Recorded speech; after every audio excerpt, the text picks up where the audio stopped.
ये हमारे गृह मंत्री टोनी बर्क हैं। उनके अपने विचार हैं ताकि वह एक और कार्यकाल जीत सके, ताकि उनके मुस्लिम मतदाता उन्हें बाहर न कर दे।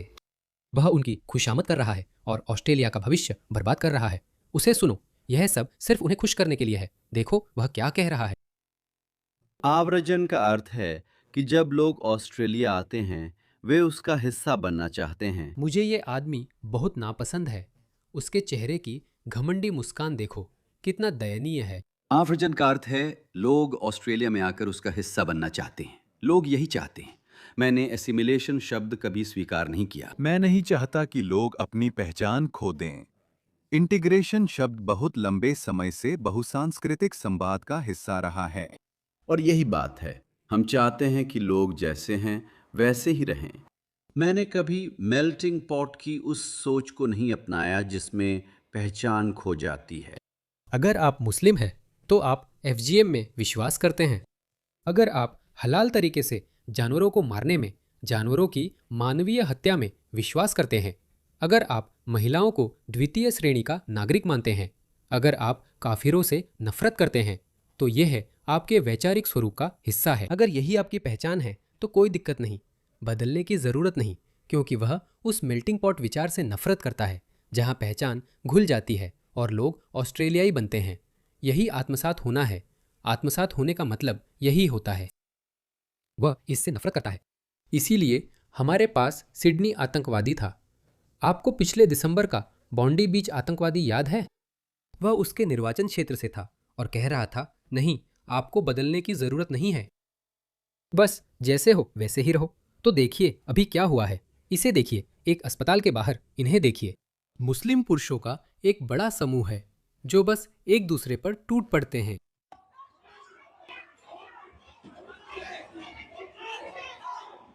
ये क्या हो रहा है आखिर? यहाँ क्या हो रहा है? हमें एक चौंकाने वाला वीडियो मिला है। ये कल सेंट जॉर्ज अस्पताल के बाहर फिल्माया गया था। ये सब इमरजेंसी विभाग के प्रवेश द्वार के ठीक बाहर हुआ और ऐसा लगता है कि दो लोगों के बीच झगड़ा हो रहा है। लेकिन अगर आप उन सभी लोगों की गिनती करें जो इसमें शामिल हो गए, तो इसमें 20 से ज्यादा लोग शामिल होंगे जो दो लोगों के बीच हो रही बहस में शामिल हो गए हैं। ये दोनों एक दूसरे पर चिल्ला रहे हैं और आगे पीछे हो रहे हैं, जबकि बाकी लोग उन्हें रोकने और एक दूसरे को मारने से रोकने की कोशिश कर रहे हैं। ये सेंट जॉर्ज अस्पताल के इमरजेंसी के बाहर हो रहा है, जहां मरीज अपने बीमार परिजनों के साथ आ जा रहे होंगे। हमें न्यू साउथ वेल्स पुलिस द्वारा बताया जा रहा है कि उनका मानना है कि किसी की मौत एक चिकित्सकीय समस्या के कारण हुई थी। और फिर शोक मनाने का ये क्या तरीका है?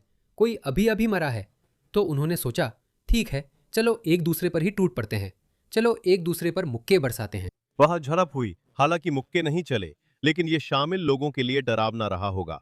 न्यू साउथ वेल्स के स्वास्थ्य मंत्री रायान पार्क। मैं इस पर बहुत गुस्से में हूँ। ये वीडियो कई बार देखी है। मैं बहुत निराश हूँ। आपातकालीन विभाग बहुत तनावपूर्ण होता है। लोग वहाँ अक्सर अपने सबसे बुरे दिन पर जाते हैं। उन्हें आपातकालीन विभाग के बाहर ऐसी गुंडागर्दी नहीं देखनी पड़नी चाहिए और हम उम्मीद करते हैं कि न्यू साउथ वेल्स पुलिस इन लोगों को पकड़कर इस घटना के लिए उन पर आरोप लगाए। मैं आपको इस साल मार्च महीने की एक और जबरदस्त चीज दिखाता हूं। हम आपको वैसे ही स्वीकार करते हैं। अगर आप कोई पिछड़े, मध्ययुगीन, आदिवासी, जंगली इंसान हैं तो आपको अपनी पहचान खोने की जरूरत नहीं है। कोई बात नहीं, ऑस्ट्रेलिया आपका स्वागत करता है। शुभ संध्या। मैरीलैंड के पारिवारिक मिलन में झगड़े के बाद 3 लोग अस्पताल में हैं, एक को चाकू लगा है। रमजान के अंत का जश्न खाने को लेकर हुए झगड़े के कारण बड़ी लड़ाई में बदल गया। खाने को लेकर झगड़ा।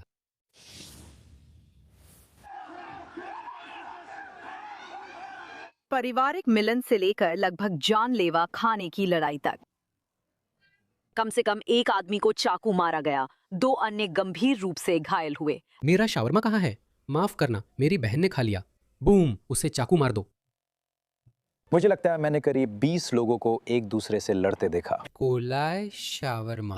गवाहों का कहना है कि झगड़ा शुरू हो गया था। अरे हबीबी, मेरा शावरमा कहाँ है? कोने के पास बिना बुलाए मेहमान मैरीलैंड के मार्क स्ट्रीट के घर पर जमा हो गए। कुछ के पास हथियार थे, लेकिन मैंने कुछ धातु की छड़ें देखी, शायद एक हथौड़ा भी था। 3 लोगों को अस्पताल ले जाया गया। एक आदमी की पीठ पर कई बार चाकू मारा गया था।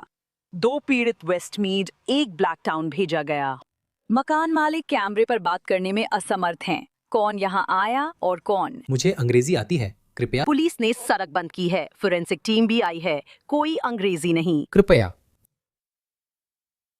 फदमा, शावरमा तैयार कर दो। मुझे अंग्रेजी नहीं आती। या घटना स्थल पर अधिकारी इस स्थिति को घरेलू हिंसा के रूप में देख रहे हैं। समझा जाता है कि ये समूह ईद मना रहा था, जो रमजान के अंत का प्रतीक है, और ये दान और समुदाय का समय होता है। परिवार से मिलने और साथ में भोजन साझा करने का समय। एक पारिवारिक मिलन जो कुछ लोगों के लिए अदालत में खत्म होगा। सफेद लोग, अपनी खूबसूरत देशों का क्या हाल कर दिया। तुम किन लोगों को यहाँ ले आए? तुमने क्या किया? तुमने क्या किया? यही मेरे पीछे आज रात एक अपराध स्थल है। अभी कुछ देर पहले पुलिस ने झाड़ू का डंडा और टॉर्च जैसी चीजें जब्त कर सबूत वाले बैग में रखकर ले गईं। अब अधिकारियों का कहना है कि इस झगड़े में करीब 25 लोग शामिल थे, लेकिन वे सभी एक दूसरे को जानते हैं और उनमें से कुछ लोग आज रात पूछताछ में मदद कर रहे हैं। परिवारों के लिए उपयुक्त। ठीक है। ये विदेशी शत्रुतापूर्ण संस्कृतियां आयात हो रही हैं, जिनका ऑस्ट्रेलियाई जीवन शैली से कोई संबंध नहीं। अब आप जानते हैं कि मुझे इस व्यक्ति से नफरत क्यों है। यह व्यक्ति, मैं इससे जितनी नफरत कर सकता हूं कम है। मुझे इससे नफरत है। असल में मुझे इससे एल्बनीज से भी ज्यादा नफरत है। बस इतना घमंडी है। उस चेहरे को देखो। उसे देखो। उसने फिर संसद में दयनीय भाषण दिया। उसकी बात सुनो। उसकी बात सुनो। टोनी बर्क, वह अपनी सीट लिकाट सिडनी में सड़कों के गुलजार हो उठने की डींगे मारता है। लेकेम्बा और बैंक्सटाउन से डॉक्टरों और इंजीनियरों से ज्यादा आईसिस के लड़ाके निकले। और देखो इस बारे में वो क्या कहता है। ये पूरी तरह से नो गो जोन है। मेरे निर्वाचन क्षेत्र में, खासकर लेईकहार्ट में, शाम ढलने के बाद जब ये शाम की नमाजें पूरी हो जाती हैं, सड़कों पर रौनक आ जाती है। टोनी बर्क कितना बेहया है, सिर्फ इसलिए कि तुम कुछ वोट जीत सको। और तुम भी एकदम बेवकूफ हो। क्या यूके अनुभव से कुछ नहीं सीखा? क्या तुमने देखा उन्होंने यूके लेबर पार्टी को कैसे ठुकरा दिया? क्या तुमने वह देखा? जैसे ही उनके पास इतने लोग हो जाएंगे कि वे अपने खुद के उम्मीदवारों को भले ही निर्दलीय उम्मीदवारों के रूप में खड़ा कर सके, वे ऐसा ही करेंगे। और तुम, हाँ, तुम क्या जीतने वाले हो? और 3 साल, शायद 6 साल मैक्स। तुम एक दयनीय, नीच इंसान हो। परिवार और समुदाय हॉटन स्ट्रीट लीकार्ट में इकट्ठा होते हैं और लोग सिडनी भर से देर रात के किसी भी समय आते हैं। उसके चेहरे की घमंडी मुस्कान देखो। वो सच में उम्मीद लगाए बैठा है और शेख ही बघार रहा है। पूरे सिडनी में देर रात और रात के किसी भी समय मेरे निर्वाचन क्षेत्र में देखने के लिए आते हैं। क्या आप उसका निर्वाचन क्षेत्र देखना चाहते हैं? मैं आपको दिखाता हूं कि उसका निर्वाचन क्षेत्र असल में कैसा है। तो इसे देखिए, यह लेकेम्बा है।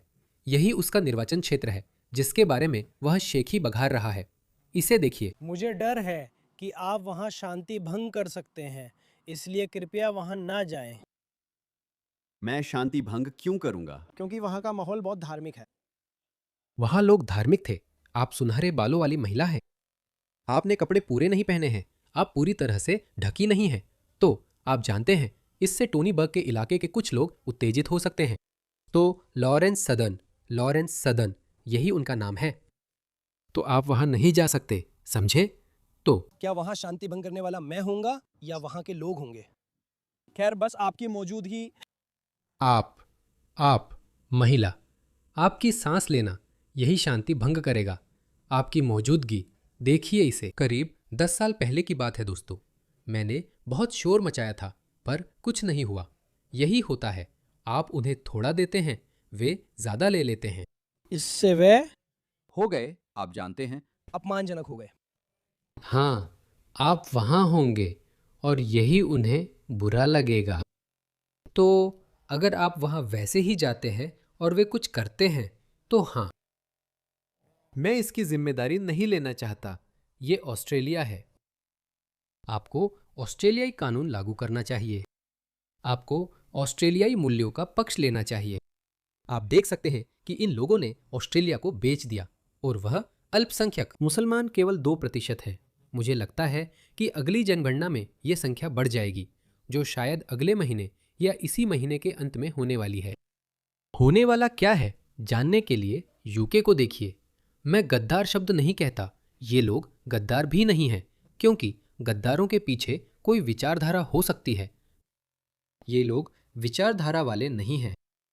टोनी बर्ग बस अगले 3 सालों की चिंता कर रहे हैं, बस इतना ही। वो चाहता है कि वे उसे वोट दे, इसलिए उनकी खुशामद कर रहा है। क्या तुम यकीन कर सकते हो? ये कितना दयनीय है ना। यही वजह है कि मुझे राजनीति से नफरत है दोस्तों, मुझे राजनीति से नफरत है।